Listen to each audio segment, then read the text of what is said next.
What's up, everyone? The Arid Lord is back. Welcome back to another Walking Dead review vlog. This one is for the bonus episodes of Season 10.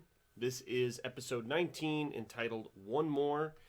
And this is a duo adventure for Aaron and Father Gabriel, in which they are trying to address a food crisis in Alexandria and end up coming across a pretty interesting side character that unravels into a very interesting kind of psychological, almost kind of thriller scenario. I will say, just hopping right into the review for this episode, this felt like a slower episode at the beginning, you know? And I could tell with like how the commercial breaks were broken up. Like I knew that they had this like mega long scene at the end, and just the number of breaks they had, I was like, okay, you know, this is the usual scavenging, meandering, and there's going to be something that this is going to lead. This is all coming to a head for something. And that just so happened to be this new character, Maze, who makes a one-episode appearance, who is who is played by the Terminator in Terminator 2, the one who looks like the cop. And it was a pretty cool, almost like a celebrity like appearance, like a, you know, kind of like a known actor, you know. And he's been in a lot of other stuff too. So yeah, I mean this episode, you know, it grows the characters. As much of these bottle episodes, these bonus episodes focus on just a few characters, and you give you a real character focus, but there's also a bit of a cinematic vibe to the episode, in the sense that they do different camera angles. There's different shots, different close-up shots. Like, for example, the very start of the episode starts with them, Aaron and Gabriel, slashing zombies, standing shoulder to shoulder. And it keeps zooming in on like the flowers and all of the foliage, and how the blood from the walkers is just kind of splattering everywhere across. And it's almost like a patterned kind of effect. And it's a bit jarring because it kind of like zooms in and out and like pans to the different scenarios. But that's not usually, you know, sometimes obviously when the episode wants to make a statement about like the direction it's going, because there is a kind of argument / philosophical direction that is sought after in this episode, which I'll get to in the end, which of course involves the new main, you know, not main character, the new character that that we're introduced to.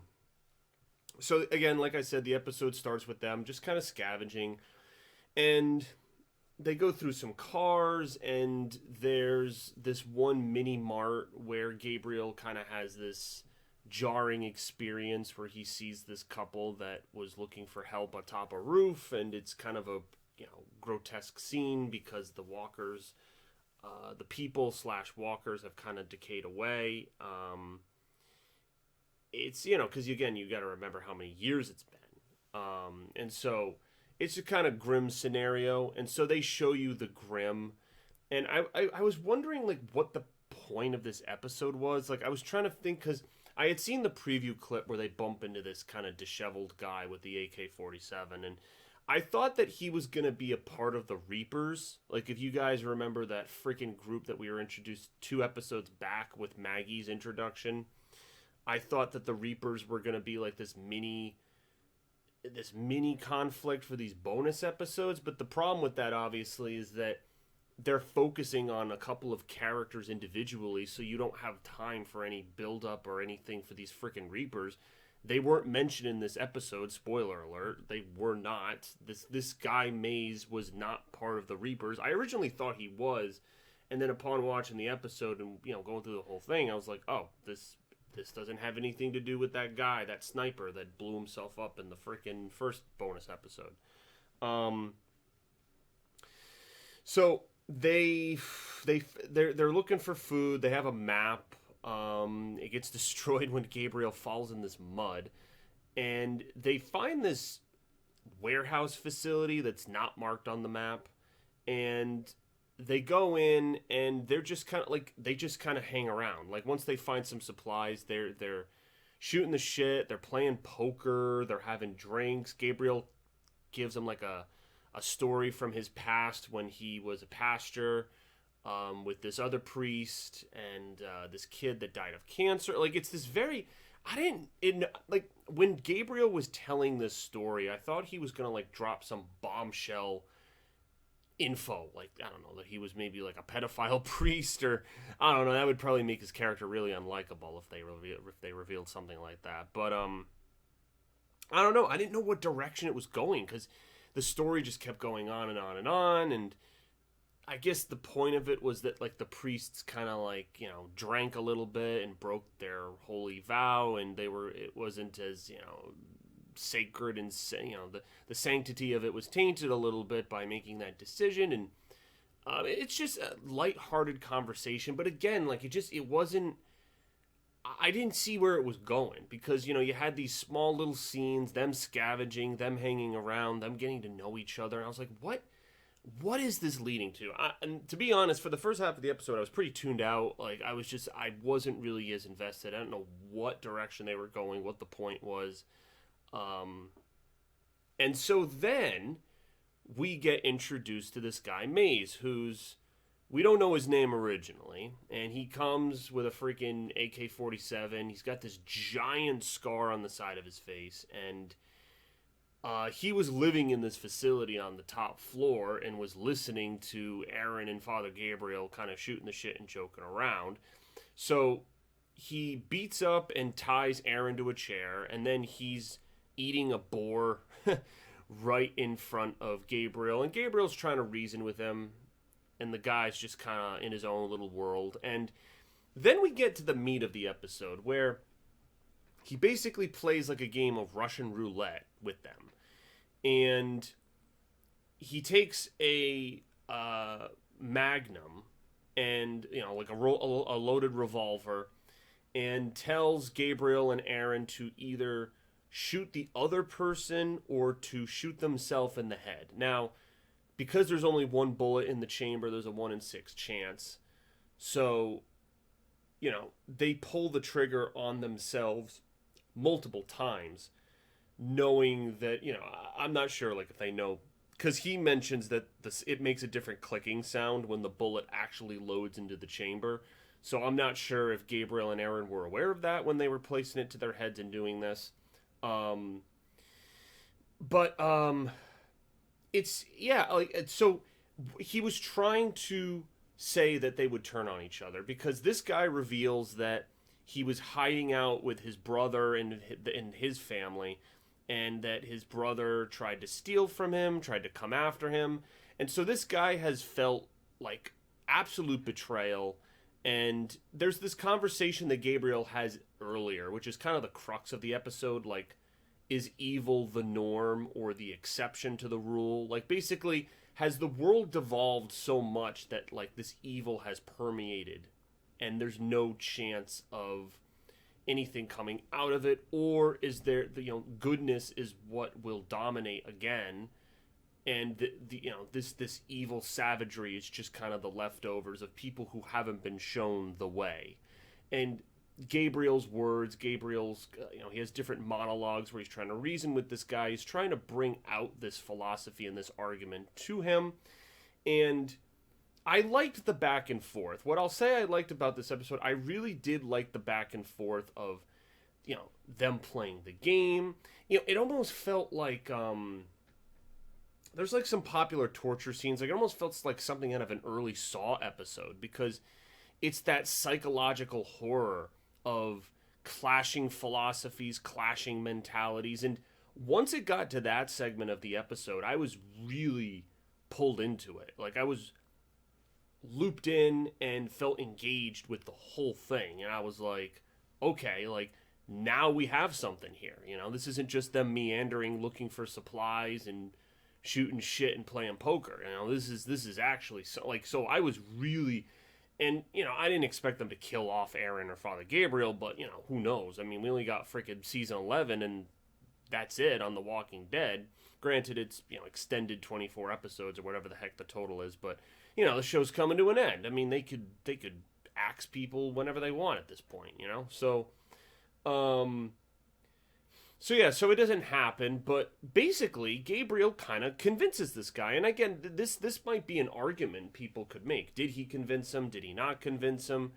Because they go back and forth, and Gabriel uses his tongue and kind of his old ways as a pastor and says, like, listen, like, your brother is like not the norm. Like, he installed something in you that can be undone. And you can see the conflict. And again, great credit to let me see, is it Patrick Robinson? I think it's Patrick. No, not Patrick Robinson. Let me see. I gotta figure out who the actor is for this.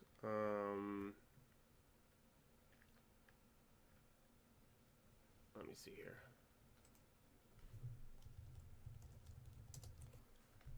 It is. Oh, Robert Patrick. That was it. I got the freaking names mixed up. Yeah, Robert Patrick. He famously plays the Terminator in Terminator 2, the T-1000. He's in X-Files, Die Hard 2. Like, he's in a bunch of different movies here. I'm just looking up. Yeah, he's from Georgia, it says. So I guess that's a no-brainer that he was added onto the show. And I guess he had been a fan of the show and really wanted a role. So I guess they gave him this one episode thing, and that was it. But the point in me saying this is that Gabriel is talking to him, and like you can see in his face, like the acting is done well. Is the point I'm trying to make? Like he really emotes this conflict. You can see his brain pulling back and forth from the dark world that he's been living in to this new world of possibilities that they're talking about, and then you could see it settles. He kind of turns the gun away, and then he reveals his name is Maze. So then he reveals something pretty personal. And I'm thinking at this point, like, okay, maybe they're going to have more of a discussion, or maybe this guy's going to turn on them. Like, I was just waiting for something further to happen. But then all of a sudden, Father Gabriel takes Aaron's spike hand and just smashes the guy in the face and kills him instantly. And like the thing is, it messes with you, the viewer, because obviously you're initially horrified by this Russian roulette game. You want the two main characters that you support, Father Gabriel and Aaron, to survive it, and you want them to manipulate this guy out of it, but you also see that, killing him doesn't have to be the solution, because there's obviously something fixable in this scenario. And Gabriel chases that and kind of succeeds. And again, that's debatable, but in my view, he kind of succeeded. And then he, like, was it all for nothing, his philosophy? Because then he kills the guy. And there's no discussion or anything, and Aaron very much looked like he wanted to bring the guy back to Alexandria, and he just didn't get his okay or anything, and just went forward with the hit. And then they go upstairs and they find the guy's brother, who was made to play this game, and so then there's all these questions, like, did the guy actually go after Maze?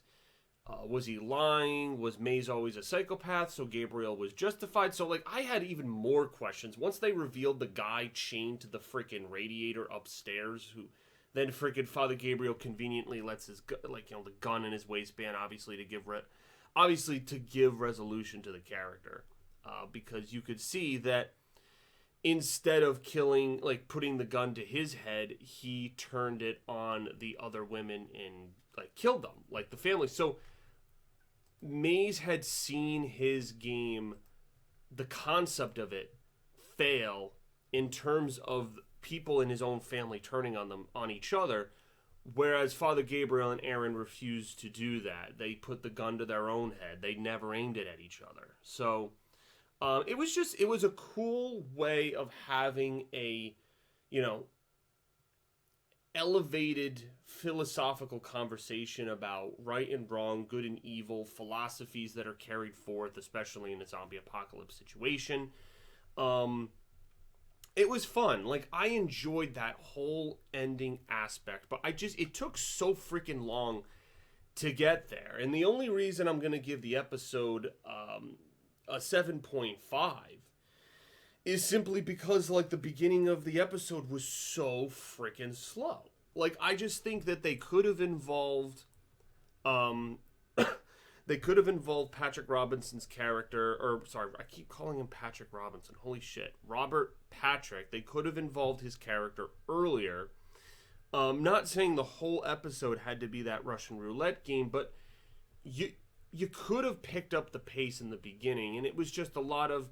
And again, I understand you have to set the scene because you want to establish that Alexandria is low on food. The Whisperers freaking went into Alexandria before they attacked that water tower and kind of destroyed stuff, and so there's a lot of rebuilding that has to go on.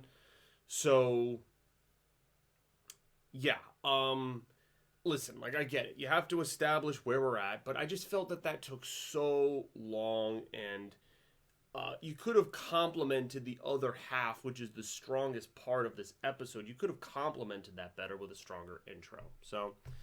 that's all I'm saying, but the episode was still really good. Like stick around. Like, if you're going to watch this episode, and if you have watched this episode, I'm sure you'll agree the second half is amazing, but if you haven't, stick around for the second half because, you know, all of that slowness in the beginning pays off for what we see at the end, that whole scene. It was just very well acted and shot. There were some interesting shot compositions, and that all of that was great, but I just felt it took so freaking long to get there. So yeah, that's my review for episode 19. We're at the halfway point, if you guys can believe it. Usually there's 8 episodes, but we only have 6 of these bonus episodes, so we got 3 more, and 2 of them are the ones I've been looking forward to. The next one deals with the Commonwealth, with the Eugene, Yumiko, and Princess situation, and King Ezekiel. And then it looks like from one of the preview clips, there's actually a Commonwealth soldier speaking with Princess. So I don't know if that's because I know there's Lance from the comics, so I'm not sure if that's Lance or not, if they've named him.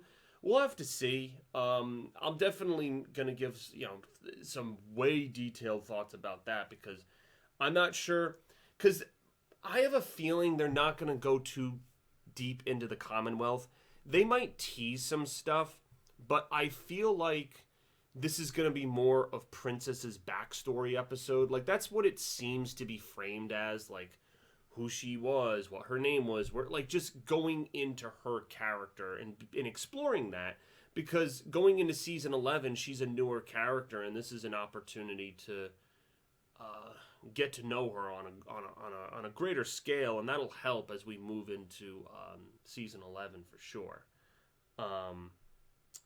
So yeah, that is my review, and looking forward to next week, and obviously the first weekend in April, the finale with Here's Negan. I think I'm going to do a reaction video for that. I've been debating it, but I think I'm definitely going to do a reaction video for Here's Negan, because as you guys know, Negan's my favorite character in the whole show, other than Rick Grimes. This very well could be his last episode. And again, I'm going to have other videos where I talk about this, but I've read the Here's Negan comic, and there's just a lot of things I'm kind of looking forward to with how they handle that. I was hoping they might have made a movie about Negan's full backstory, but maybe that's difficult. Maybe the actor wants to move on. They just wanted it in this, regular episode slot. So we'll have to see. So anyway, thank you guys for watching. As always, comment, rate, subscribe. Let me know what you thought of this episode with Aaron and Father Gabriel. Again, I like the latter part, which was the meat of the episode, but the intro was just a little too slow for my taste. So with all that said, thank you guys for watching, and I'll see you for more content. Peace.